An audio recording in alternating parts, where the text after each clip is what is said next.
தொலைஞ்சிருக்கு. இவனை 10 மாசம் சுமந்து கஷ்டப்பட்டு பெத்த இந்த வயித்தை பிரண்டைய கொண்டே அடிச்சுக்கணும். என்ன என்ன பெரிய 10 மாசம் கஷ்டப்பட்ட? உள்ள ஒரு இருட்டு, ஒரு லைட் கிடையாது, ஒரு ஃபேன் கிடையாது, ஒரு ஏசி கிடையாது, கரண்ட் படுக்க ஒரு பெட்டு கிடையாது, பேச்சு துடைக்க ஒரு ஆள் கிடையாது, தவிச்ச வாய்க்கு தண்ணி தர ஒரு நாதி இல்ல. சரி நம்மளா போய் குடிச்சு தொலைவனு பார்த்தாலும் ஒரு செம்பு கிடையாது. என்ன பெரிய கஷ்டப்பட்ட? கண்ணை கட்டி காட்டுக்குள்ள விட்ட மாதிரி வடக்கும் தெரியாம கிழக்கும் தெரியாம சிறைச்சாலையில கிடந்திருக்கேன் நான். அது எப்படி கிடந்தேன்? அப்படியே 10 மாசமா குரங்கு மாதிரியே இப்படியே குத்த வச்சே உட்கார்ந்து இருந்தேன். எங்க 2 நிமிஷம் நீ குத்த வை பாப்போம். குத்த வை. என்ன வச்சு எவ்வளவு ஜாலியா இருந்த நீ? நல்லா 10 மாசமா ஒரே விளாக்கல்.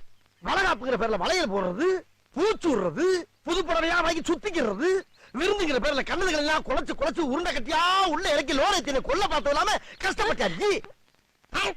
சரி அவ்வளவு தின்ன இல்ல பிள்ளை கலரா பறக்க 100 கிராம் குங்குமப்பூ வாங்கி முழுங்கி நான் வெள்ளையா பிறந்திருப்பல. யார் கஷ்டப்படுறது, யார் பேர் வாக்குறது? பாத்தியாடி பார்வதி என் பிள்ளையோட அறிவை? இந்த உலகத்துல மக்க மனுஷ தோண்ட காலத்துல இருந்து இப்படி ஒரு விளக்கத்தை யாரா சொல்லிருக்காங்களா? இல்ல யாருக்காவது தோணி இருக்குமா?